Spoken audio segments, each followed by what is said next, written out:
Welcome to the Avail Leadership Podcast, where our goal is to help you take your leadership to the next level. My name is Virgil Sierra, and today we're jumping into a conversation with Maury Davis about his newest book, Hindsight 2020. Maury has 3 decades of ministry experience, having led as the senior pastor at Cornerstone Church in Nashville, Tennessee. Lean in and learn as Maury unpacks many of the mistakes that he made along his journey. Let's get started. Without further ado, I want us to get right to it. Maury Davis has 3 decades of ministry experience, having led as the senior pastor of Cornerstone Church in Nashville, Tennessee. Known for vision casting and creating an atmosphere of excellence, his church's international ministry has partnered around the world, building over 2,000 churches in Kenya and schools and orphanages in India, Thailand, and many other nations. Through the years, Maury has developed a heart for training and equipping the next generation of pastors to better lead their congregations and grow their churches. He now acts as a coach and consultant for many, and he's doing that with pastors and leaders all around the U.S. The honored guest of the hour today, Maury Davis. Pastor Maury, we're excited to have you here with us to talk about your new book, Hindsight 2020. Thank you so much for being with us. How do you feel today, Maury? Well, I feel good, and it's good to be part of your Avail broadcast today, and I just love what God is doing with the Avail ministry. When I got my first Avail magazine, I got the very first copy. I was shocked at the level of quality, the quantity of usable information. I began to share immediately with my friends, even before I got involved with you, that this, to my knowledge, was the highest level Christian leadership magazine that I'd ever read. And they're keepsakes. They're done in such an incredible quality. And so I've read every copy. I've read every article. I've read every line. And I believe in what you're doing. And I'm grateful to God that God is using you and your team, Pastor Sam and Brother Martin and you and the whole team, all of you are affecting the kingdom of God in an incredible way. I love it. Thank you so much, Pastor Maury, for your words. And let me just say, I'm excited to get into this conversation about your new book, Hindsight 2020, because as you shared with me and as I've been reading and even watching with some of the videos, which I'm going to talk about later, I've just been encouraged because, man, there is a wealth of knowledge and information that you've been able to walk through as lead pastor for all these years. And what you have on your heart is just to pour it out to all the leaders and pastors that want to take advantage and learn from you, specifically to learn from your mistakes. I think we can learn from a lot of the things you did well, and that's something important. But it's very few authors who really take the time to say, hey, these are the areas that I messed up or I could have done better. But before we get into the book, Pastor Maury, can you just maybe give us a few minutes of who you are so that those who are connecting right now could get a better picture and idea of who you are, where you've been, and how you've led? Yes, sir. Thank you. In 1975, I was an 18-year-old drug addict locked up in the Dallas County Jail. I had committed a horrendous crime. Never walked in the doors of a church in my life. Never, to my knowledge, remember being invited to church. Grew up godless. And in the middle of that crisis, the attorney my parents called had just become a brand new Christian about 6 months before. He'd given his life to Christ, long-term alcoholic, a horrible man, a powerful attorney, but a horrible man. And his encounter with Christ brought him to my table.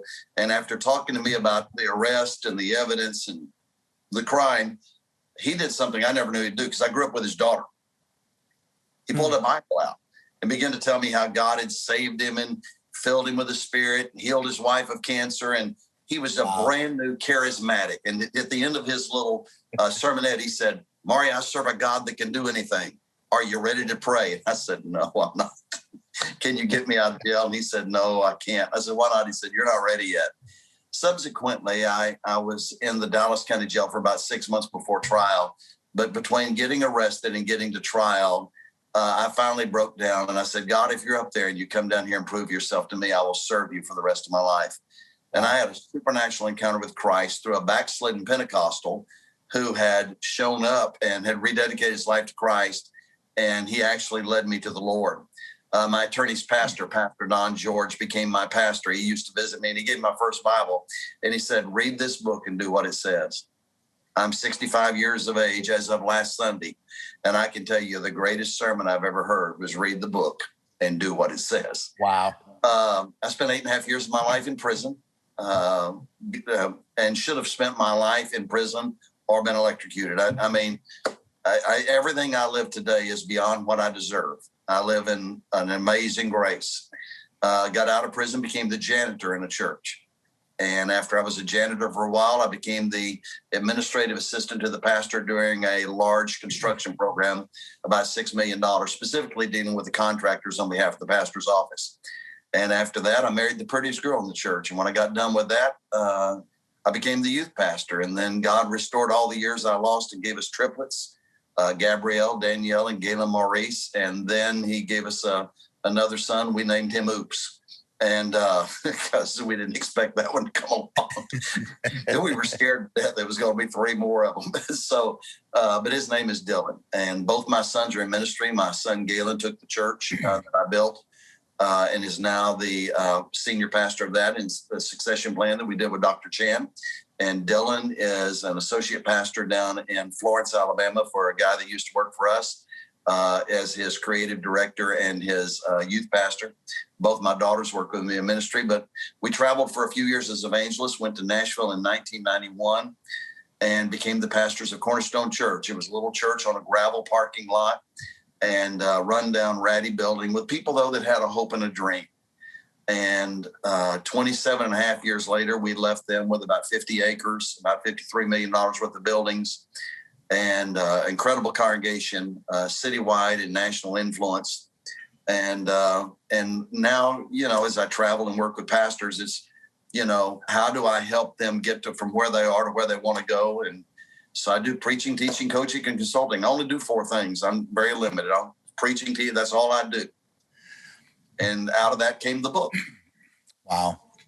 I love it. So I'm already intrigued, Pastor Maury. I'm already intrigued. I know everybody's leaning in. There's a lot of people maybe who know you, but a lot of people who don't know you who are leaning in right now. If you're on the chat, if you're on the Zoom chat and this live call webinar, or if you're on the Facebook right now on the feed, take advantage. And I want you to put in the chat, I'm ready. And you can put your favorite emoji because we're about to get started. Pastor Maury, we want to hear the story. The book is Hindsight 2020. This is our Avail book of the month. Hindsight 2020, by Maury Davis, 10 mistakes that offer clarity and vision. Tell us, everybody's ready. Everybody's telling us in the chat they're ready. How did this come about? What's the heart behind this book, Maury? And what do you want to accomplish through this book? Okay. Wow, that's a lot of questions. Let's do it. All of us that have been in ministry, all of us that have observed people in ministry, we have watched people for years. And when they're introduced, this person did this person did that. You know, I just very quickly said, I took a little ratty church on a gravel parking lot and left a mega church. I took a bunch of people with hope and left a thriving congregation. You know, I did this, I did that. All of us championing our accomplishments. Very few people identify their weaknesses. And it's the weaknesses that limit what we could have accomplished. And, you know, there are people that anybody that's not truly humble, and I don't know that I'm humble, so I'm not excluding me from the negative category here. They write all the good things they did on one side of the wall, and you can write all the bad things they did on the other, but they will only allow you to talk to them about the good things. Well, nobody's all that. And then if you only let people talk to you about the bad things, and if somebody compliments you, you say, well, you know, you just don't know how bad I really am. You know, and they demean a compliment. They just can't say thank you. They're still not living in humility. So what happened is at the end of 27 and a half years, and I'm leaving and I'm having to reflect on what does God want me to do and where am I going, and doing introspection on the inside. I was reading the scripture where Paul wrote, those things I want to do, I don't do. Those things I want to do, I don't do. What's going on? And he said, there's a war going on within me. And it dawned on me that all leaders have that war going on. There are things they want to do, they don't do. There's something going on down deep inside of us. And so I began to pray as the psalmist prayed, Lord, search me and try me. It dawned on me the reason to pray that prayer is you can't go deep enough by yourself. You need God and other people to help you dig a little bit deeper.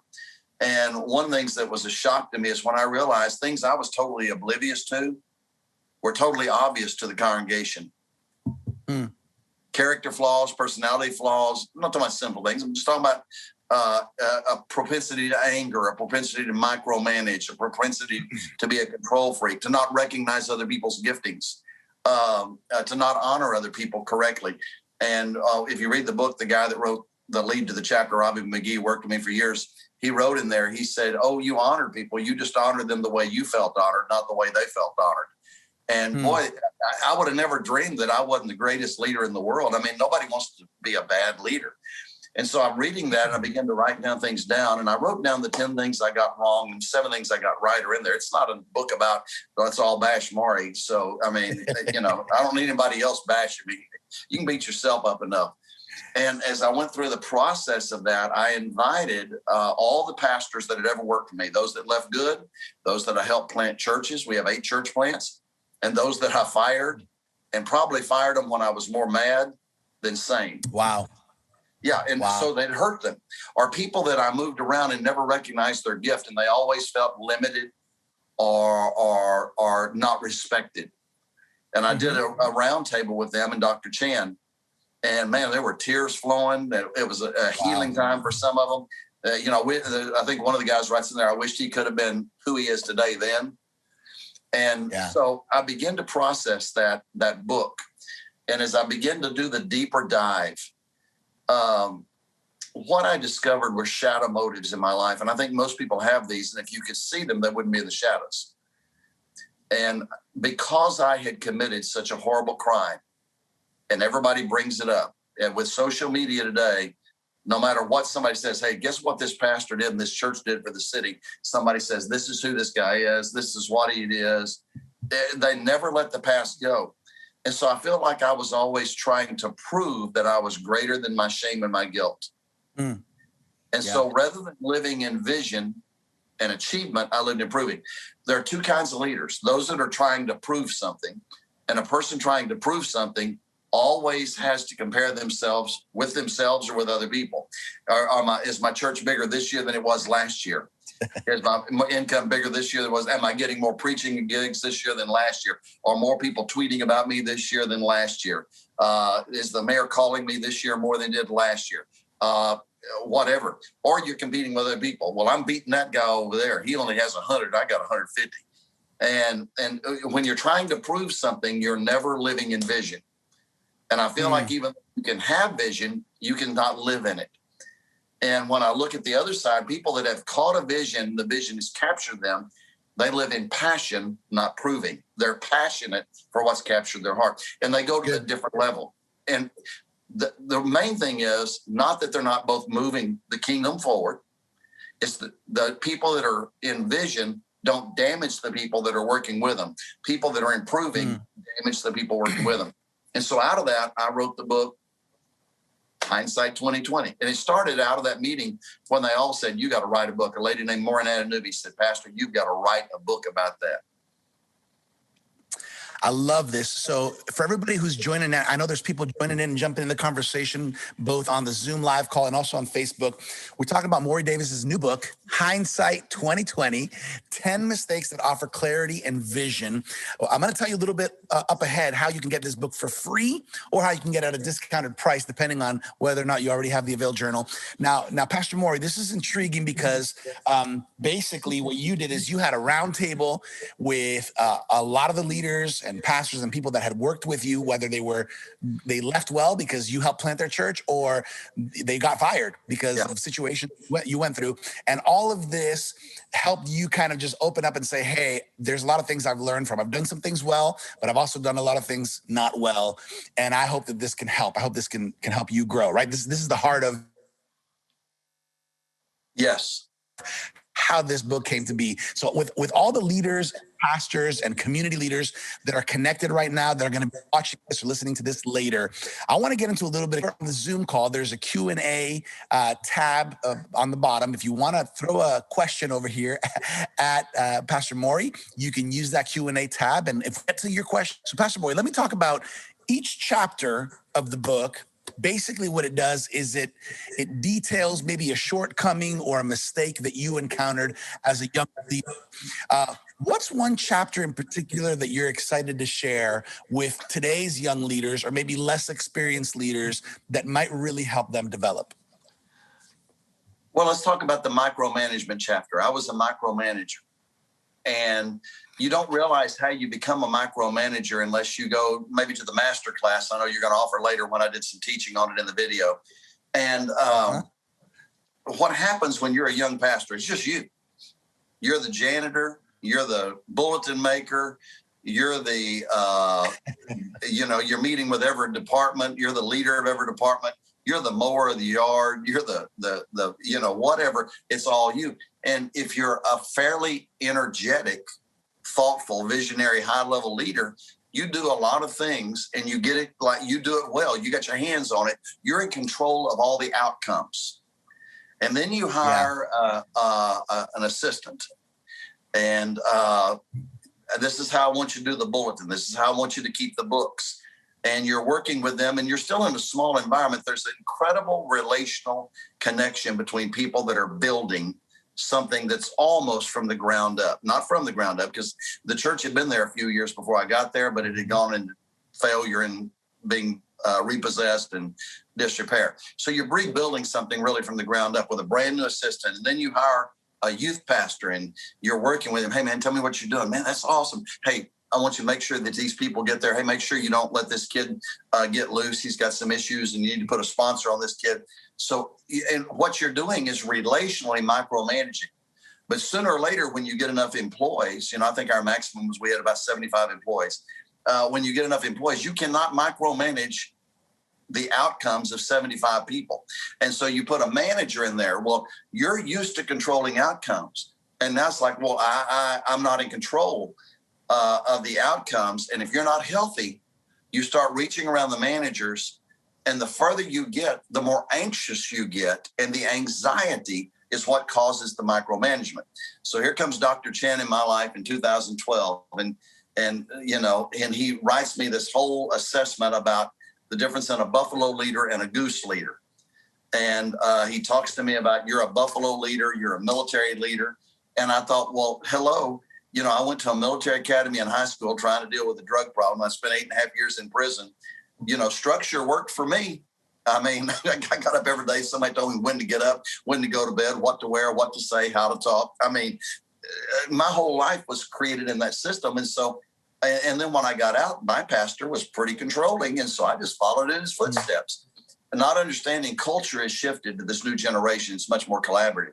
The buffalo leader is the bull of the herd. And when I moved, the herd moves. The way they killed all the buffalo is they'd figure out which one was the major bull in that herd and they'd shoot him first. Well, as long as he laid there, they could shoot the rest of the buffalo. It's how the buffalo became extinct. Buffalo leadership will produce extinction of the herd sooner or later. But geese, the head goose is not always at the front of the V. He may be at the back just cheering on the young goose that's up there breaking the wind so that the geese can fly farther and faster. And so, Sam writes me this long document about why my whole philosophy of leadership has to change. And so I began to go through all the processes he's got for you to do that, which is part of how this book controlled. But when you talk about micromanaging people, when you talk to people that have been micromanaged that had high potential, they always my people told me, it was just frustrating to me. You would never let me help you the way I could. Micromanagement damages the person being micromanaged and minimizes the effect to the congregation in a significant way. That's so good. This is so good. Just hearing you talk about it is so helpful because for those maybe younger, there's so many holes and walls that we've already been running in. This mention a few of the chapters before we continue on. So Maury Davis's new book, Hindsight 2020, 10 mistakes that offer clarity and vision. Here's some of the titles of Pastor Maury's book. I micromanaged gifted people, right? That's what you were just talking about. I stopped pursuing formal education. I was insensitive to people's feelings. That's a big one. I confused authentic with unfiltered. That's great. staffing decisions. So somebody actually in the tab, they wrote, what is one major thing you learned looking would caution other leaders not to do? Well, some of those are titles here. I was politically divisive is chapter 6. I didn't listen to advice. I didn't celebrate others' wins. Right? Like, these are just, it sounds obvious, but what would you say to that question somebody just put there more? Let's talk about, there's a bunch you already listed here. Yeah. Let's talk about being authentic versus unfiltered. I thought just being me was totally authentic, but I was just unfiltered. And the difference in unfiltered and authentic is unfiltered people never have any idea what you're going to say, especially with humor or who you're going to take a shot at. Authentic is predictable. Unfiltered is not. Now, there are people that fill the church to hear the unfiltered message. It's kind of like I told the church last Sunday, the reason I bought a condo in Florida is so my wife would have somewhere to go after the rapture takes place. and I think I got away with that one. I don't think that offended anybody because they knew it was a joke. My wife's a godly woman.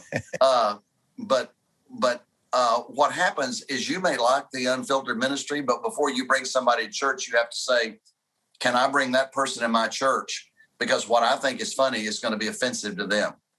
Authentic gives your people a comfort zone that you're not hiding anything. You're clear, you're you, but you're not endangering somebody they bring in from being offended rather than being blessed.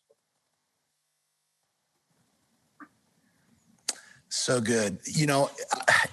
It's good because I think we usually tend to, but you were able to kind of look back and take perspective. And this definitely could have been better. Or I could have done this better. Somebody wrote something here some more they put, how do you deal with a mixed group of and others prefer the security of being micromanaged? Any insight into that? Yeah. Collaboration allows you to identify who operates in what system best, just listening to people. And leadership is much more about discerning the people you're leading than identifying who you are. You need to already have done that before you start leading. And identifying this person wants me to weigh in, this person wants me to empower them at different levels. And I don't think you micromanage anybody, but I think you empower people at different levels with different tools, different skill sets, and maybe create better systems. That's good. That's good advice. Thank you for the question. Also, Daryl, for the previous question. Okay, Maury, here's just the about this ever since you and I had some conversations in preparation for this live call. But what was it like to be so authentic and, if we're honest, vulnerable? Is when you hindsight 2020 and you're talking about mistakes, right? That's a lot of vulnerability. That I think it takes a lot of confidence to be able to do that. How was that experience for you? And do you think that this type of transparency is something that learned from that? I think Paul practiced it when he said, those things I want to do, I don't do. I think I call it transparent introspection, something that very few leaders have the emotional health to do.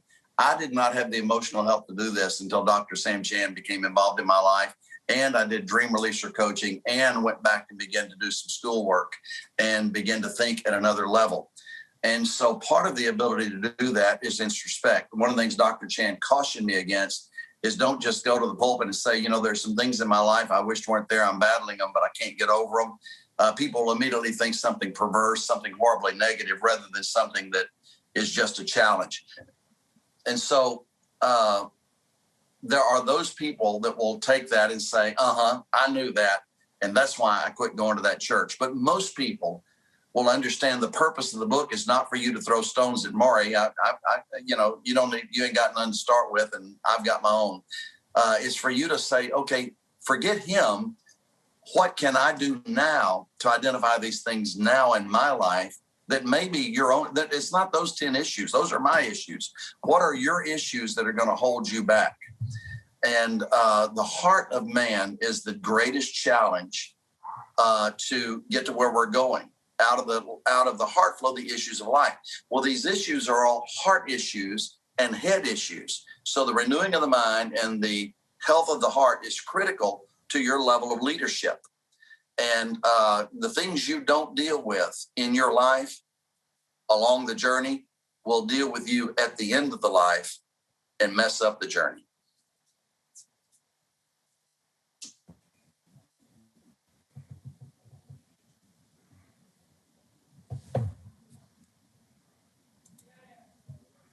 Did I lose you, Virgil? I see. I hear you. I'm here. Okay. I'm here with you, Pastor Maury. Okay. I'm sorry about that. Those technical difficulties. I'm here with you. Okay. So that would be my answer to that. You know, if I was going to pick another one to talk about, it would be not recognizing others' giftings. I think an area that, and I think a lot of pastors need to really be challenged to recognize other people's giftings. And I had a gentleman working with me. His name was Mark, and I've talked to Mark since this. After I wrote this book, I think this was probably the most gut level moment in the meeting. Mark came to work with me as our minister of music, and I did not realize he had the gift of administration. And so I'm a worker. I'm a hands-on guy. Get up early, go late, go hard, go strong, keep going, don't quit. And I get up and do it again and again and again. And that's how we grow the kingdom. God blesses the work of our hands. So we need to be working. And Mark did that, but I didn't understand that. He was, I would give him stuff to do, and I'd go by his office, and he'd be in his office with his legal pad on his desk, just sitting there. I said, "What are you doing?" He said, "Well, I'm thinking." I said, "Well, Mark, I need you to be working." He said, "Pastor, I am working. I'm thinking." And I'd give him more to do, and I'd go by a few days later, and he'd be still sitting there. No matter what I gave him to do, he found a way to recruit the people, develop the people, create a system of administration so that the product would be launched. And then he would go ahead and go back to thinking about how to keep up with all the things I gave him. And finally, he realized that he should not keep working there, because no matter what he did, I was never pleased with who he was. Looking back years later at the church he went to, that he helped go from nothing, a church we started with Pastor John McKenzie in Dallas, Texas, Hope Fellowship, that we started. He was his executive pastor, and that church is at 8,000, 9,000 now. And a lot of that has to do with John's ability to see the gifting in Mark and other people. And Mark brought the systems to the table to allow him to build a mega church.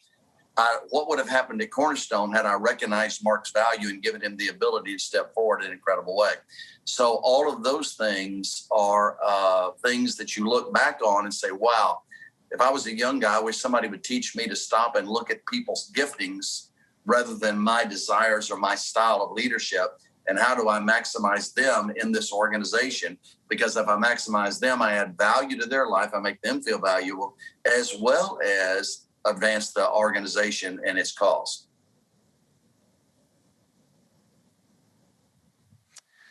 So good. Maury, there's a question here in the Q&A tab here. And Pamela says, your book is great. I just received the book. She says, ouch, I see some of the things I used to do and still trying to build new leadership and muscle memory.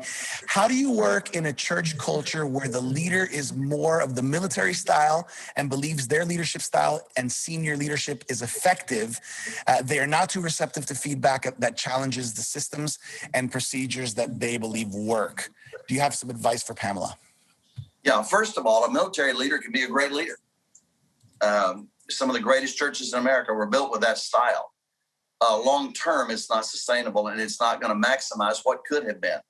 So if I went to work at a church with a military leader, the first thing I would do would be to absolutely teach him or her that I'm following their leadership, not fighting, I'm not arguing. I am in submission to authority.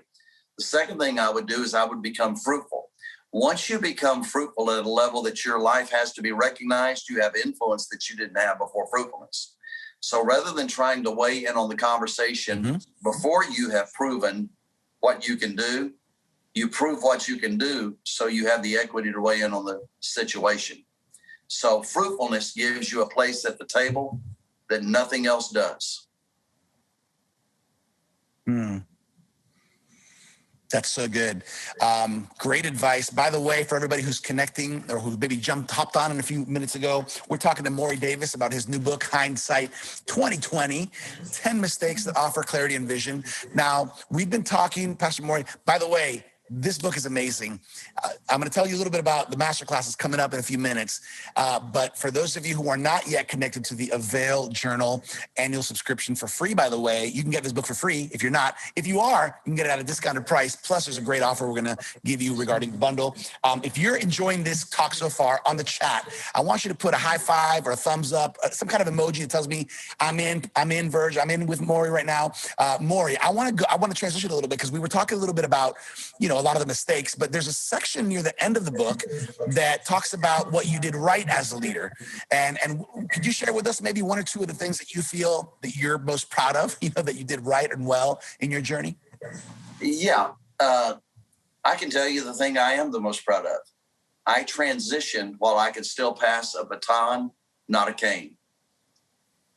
I didn't wait until I had ridden the church down. I didn't wait until they were having to wheel me into the pulpit. And I'm not here throwing stones at anybody, but I've seen enough pastors that have built churches out of nothing and built a mega church campus that they could not let it go. And I can tell you, the pain of letting it go is like burying a loved one. I don't want to minimize that moment, but when we truly seek first the kingdom of God, at some point, you need to take a different role. I'm still connected to the church. I'm the global pastor of Cornerstone Church, which means they told me you go somewhere else. And but they gave me a title, and they're very honoring. And my wife and I, it's just good. But I let it go. So, one of the things I got right is I left. And most people don't think about that as the right thing to do, but that is the final right thing you do. You leave on time. When Joshua was going into the promised land, God told him to take the people that had the ark and the people with the trumpet and people that had with the sword. So we need people that help create God's presence in his life.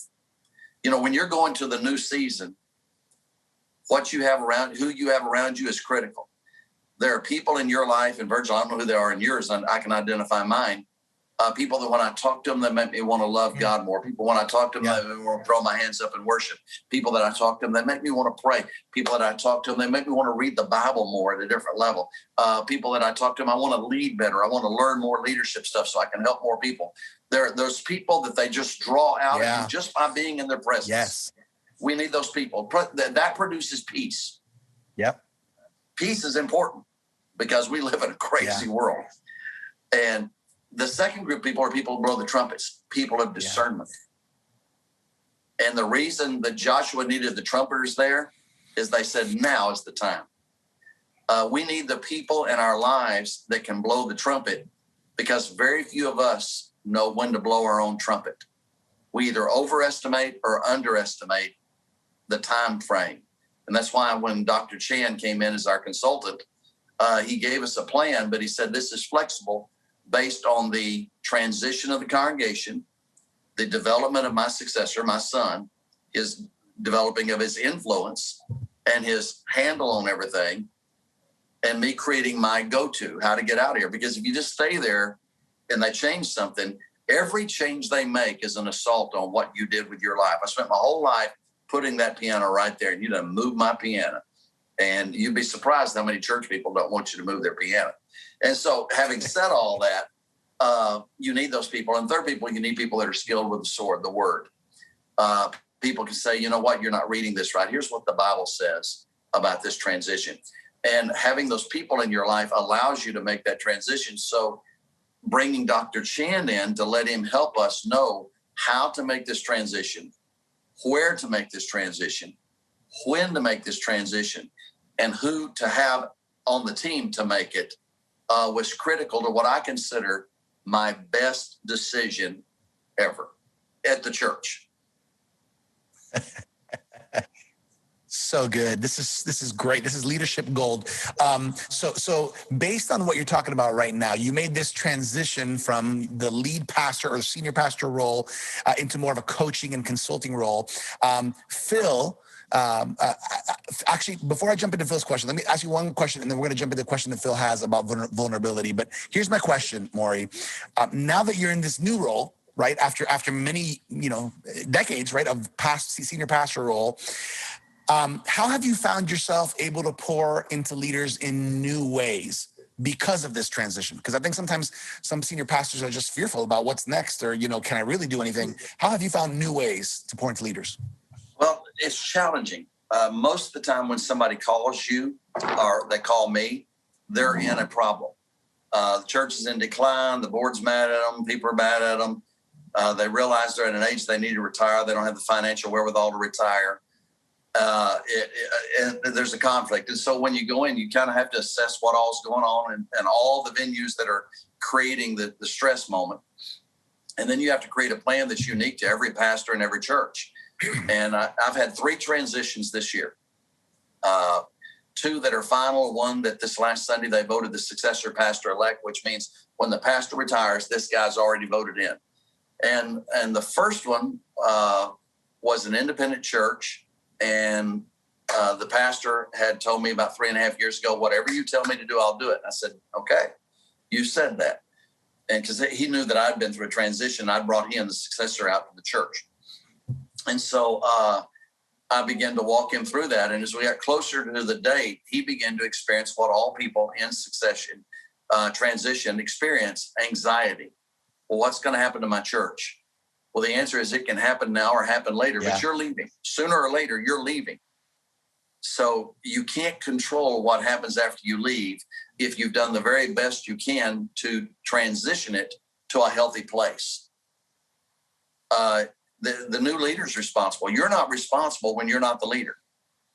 That does not mean you can get over caring. It doesn't mean the emotions of this is my baby. You gave birth to it. This was a founding pastor of 43 years.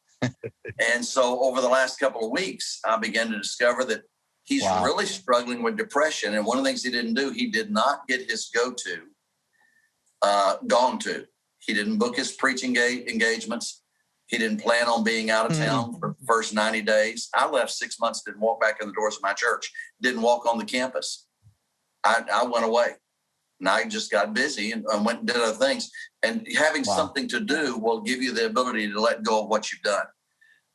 The second group, the founding pastors are still in the church, transitioned it to a son. And they still struggle with, hey, you don't get to weigh in on that. You don't get to call the church's attorney and ask him to review a document to somebody you've talked to that the senior pastor don't even know about. They didn't do that. And so the son, who's in conflict with honoring mom and dad. So the good news is my job continues. They need me still because and then the one Sunday went perfect. The pastor succeeded. His go-to is from the West Coast all the way to the East Coast. So that's going to be cleaner when it's gone, but it's going to leave a more empty congregation. So how do we take a congregation and help them to have a 90-day plan? You saw a 90-day plan. We met one time, I think, over in Orlando, and all that material, a 90-day plan for what does the successor pastor do now to move the church into forward thinking and hope, because faith and hope and forward thinking get them over the grieving of what used to be. I think the greatest challenge for pastors that leave their church, and this is all of us, is that here's what they say: Maury, I just want to make sure I'm not forgotten. I can't help you. You are going to be forgotten.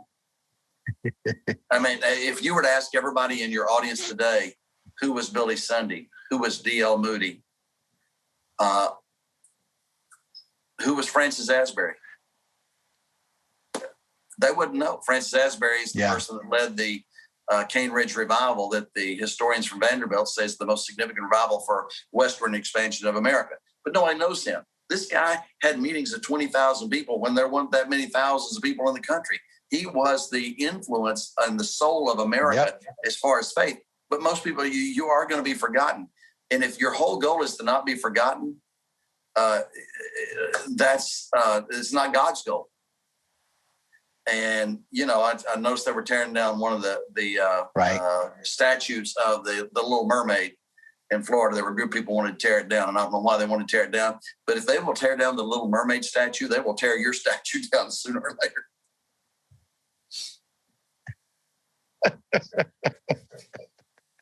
So true. Hey, I want to jump in here to let people know how they can get the book. Everybody, you've been listening here to Pastor Maury Davis and a lot of his stories, which, by the way, you can get a lot more detail. There was a question from Phil about how to be vulnerable around your leaders and your colleagues. There was a question from Pamela about, hey, when do you bring in a consultant or a coach like Dr. Chan or like Maury Davis, who is a consultant coach? A lot of those answers are going to be right in this book, Hindsight 2020 by Maury Davis, 10 mistakes that offer clarity and vision. Now, I want to say this real quick. Some of you are going to be able to get this book for free today.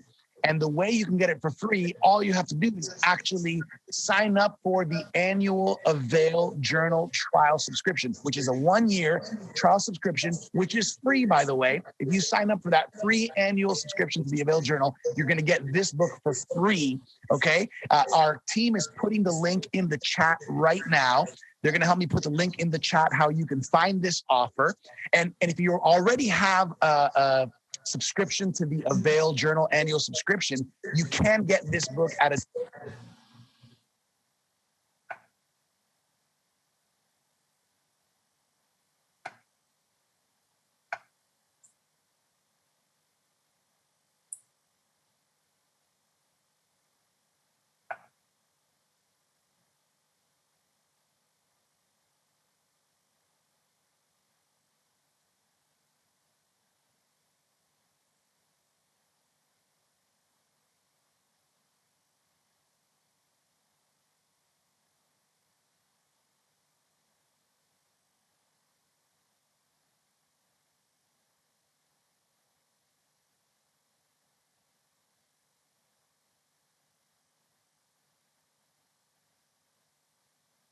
Pastor, I think we lost your sound a while back, Brother Virgil, and so I don't know how we can hear you or what you're saying.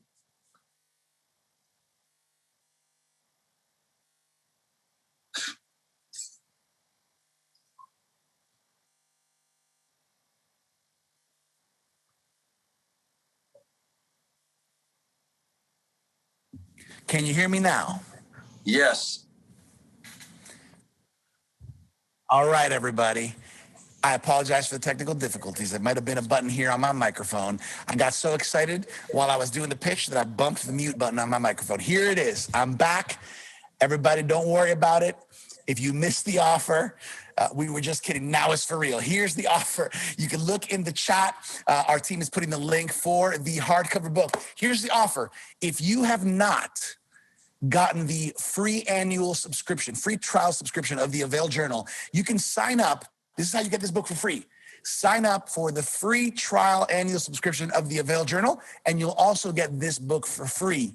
But you might say, Pastor Virgil, I already have the trial annual subscription to Avail. Well, you can get this book at a discounted price. So make sure you check out the link that's right here. Thank you, everybody, for hanging in with me during the that mute moment. But here is the best offer of the day. The best offer of the day. Again, you can get this book for free by signing up for the trial Avail Journal annual subscription. If you already have it, you can get it at a discounted price. But here's what I recommend.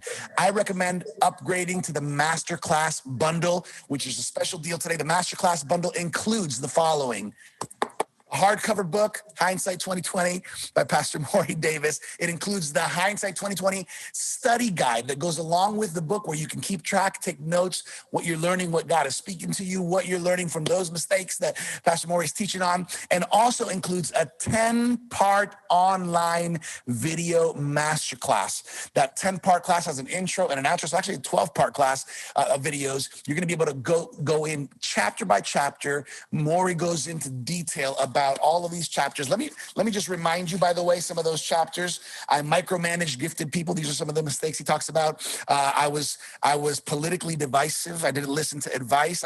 I confused authentic with unfiltered. I was insensitive to people's feelings. I didn't take enough time to think. I stayed stuck in old ideas. Great content. MasterClass Upgrade is going to include the book. It's going to include the study guide. It's going to include the 10-part masterclass videos. And it's also going to have an extra bonus video. It's going to be added on later with the Q&A and this Q&A as well. Great content. The link is in the chat. You can find it by going to theartofleadership.com/Davis. Also, by the way, did I already mention the Avail trial annual subscription? If you haven't gotten that, you can get this book for free by signing up for that, the Avail Journal annual trial subscription. Want to mention you, every month there's new resources coming out from Avail, just like this book, Hindsight 2020 with Maury Davis. And you can find more information by going to theartofleadership.com. And if you check out the Avail Plus subscription offer, you're going to find even more great things. Again, get this book, Hindsight 2020 by Maury Davis, 10 mistakes that offer clarity and vision. Now, Pastor Maury, I know that there's a lot of people, there's more questions that people had, more things that people wanted to ask you. And I know that that we don't have time to go into all that right now. Here's my question for you. How can people find you? How can they find you on social media or reach out to you? They can go to my website, MauryDavis.com. They can email me at Maury@MauryDavis.com. So MauryDavis.com is the website. Maury@MauryDavis.com is the email. They can find me on Facebook as Maury Davis Coaching. They can find me on Instagram as Pastor Maury D. And I think I'm just Maury Davis on Twitter. Or they could call Cornerstone Church, 615-865-6655. And they'll find me somewhere, even though I don't work there anymore. They know where I am, and they are great people. Or they could call you, and you could connect them to me because you've got my number. And so I'd love to connect with them, love to help them. That's right. You know, I'm at the point in life that I left a ministry with a piece of cornbread in my pocket, but I'm looking for a biscuit.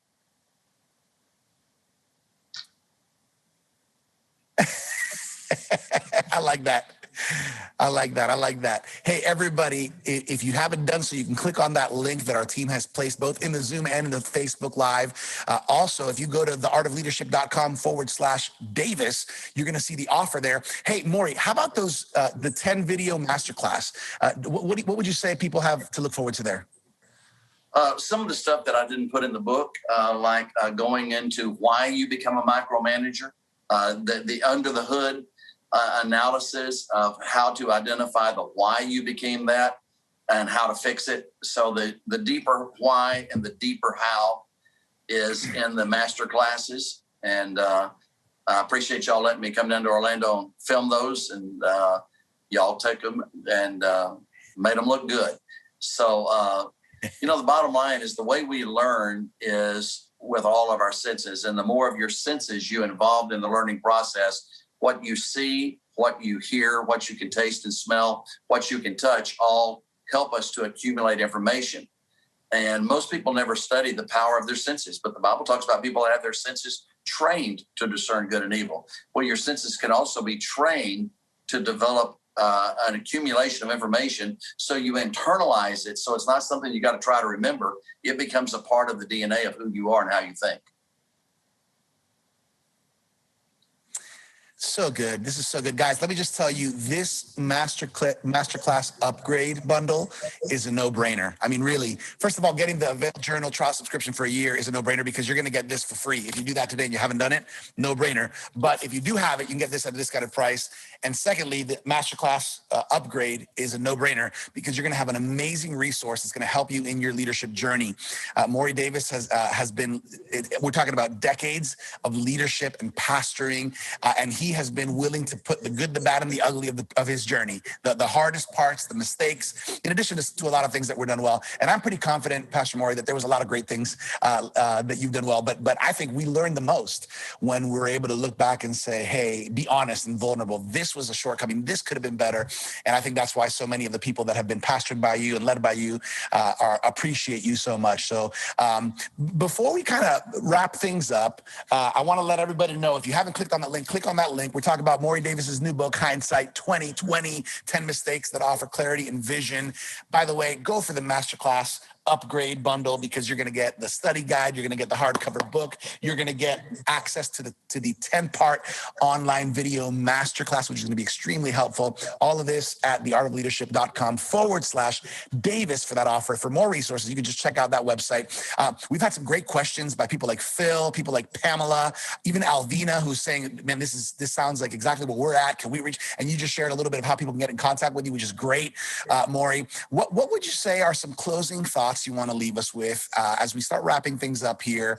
Some closing thoughts regarding your book, regarding what God's placed on your heart for all the leaders that are listening or watching right now. Yeah, your destiny is in your hands. Your future is in your hands. Nobody can give you an assignment for destiny. Nobody can determine your future. It's a product of choices. I meet a lot of people that invest partially in programs like Avail, but they don't do the work to develop themselves with the resources.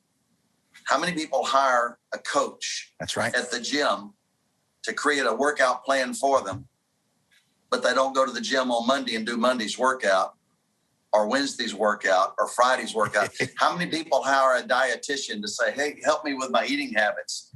And they're told, you can't eat this, you can't eat that, but you need to eat this and that. And as a woman told me last night that's in an assisted living center or a rehab, we're trying to get her well. That's my aunt. And she said, that goulash was horrible. I told them to bring me another serving of mashed potatoes. My aunt has diabetes. That's the last thing in diabetes. And I'm thinking, it doesn't matter if the goulash tastes horrible. You can't keep having sugar spikes and get your muscles to work right.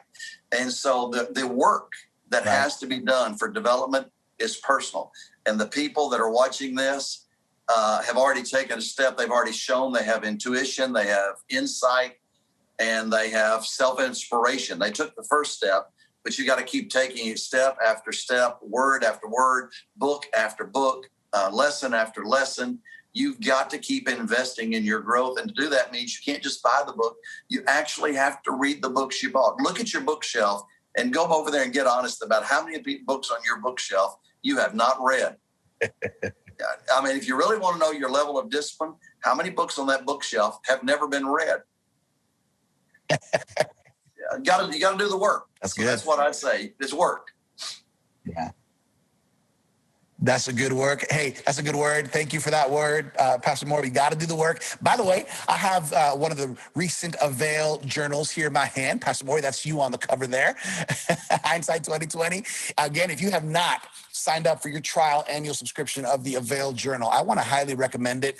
Maury himself just told you how valuable it's been for him. I'll say how valuable it's been for me. Every journal that comes out every quarter of the year, the resources, the information, the knowledge, the experience, it is a wealth of knowledge, and it is an amazing resource it is a premier Christian leadership magazine. That's the Avail journal. That's Pastor Maury right there on the cover. Hindsight 2020. We really want to encourage you, if you have not done so, sign up for the free trial annual subscription of the Avail journal, and you'll get Maury's book for free today by going to the link that's in the chat. If you've been having a good time here, we're about to finish off. Give me a high five, give me a thumbs up, give me a cool guy with the glasses and emojis. I want to know that you've had a good time. This has been a great time, Maury.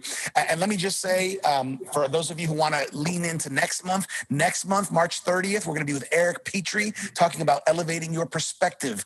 You can find out more information about that at theartofleadership.com as well. Pastor Maury, what an honor and a privilege it has been for us. All of the guests here, we have guests nationally from the States, internationally from outside and abroad, to be here and spend this time with you. We are honored, Pastor Maury, and on behalf of the Avail team and myself, we honor you. We thank you for your leadership, for your vulnerability and transparency in writing this book, which I'm almost done reading. I'm blessed by it. I'm encouraged by it. And on a personal level, even as we were preparing for this, you were asking me some questions and encouraging me in my journey and in my process. And so I just want to say thank you from the bottom of my heart. Thank you on behalf of the Avail team for being who you are, for leading so well. We bless you and we honor you, Pastor Maury. And bless you and honor you and the whole Avail team for all you're doing for the body of Christ. So go Avail. Thank you, sir. Hey, thank you everybody for connecting with us on another Avail live call webinar with Maury Davis and his new book, Hindsight 2020, 10 Mistakes that Offer Clarity and Vision. We've been blessed by having you here. Thank you for giving us a space in your life, a space in your leadership, a space in your organization. On behalf of the Avail leadership team, my name is Virgil Sierra, your Avail Media host. We hope to see you soon. And remember, you can check out the Avail Leadership Podcast anytime you like. And you can see all these videos or listen to all these podcasts as well. We love you. God bless you. And remember, you can always increase and improve in the art of leadership here with Avail Leadership. See you next time, and God bless. Thank you for joining us to talk with Maury Davis about his new book, Hindsight 2020. For all the special offers on Maury's book and more resources, go to theartofleadership.com/Davis. Also, if you haven't done so yet, you can get a free annual subscription to the Avail Journal by going to availjournal.com. We hope this conversation encouraged you to learn and grow in your leadership journey. As always, my name is Virgil Sierra, and thank you for connecting with us to learn the art of leadership here at the Avail Leadership Podcast.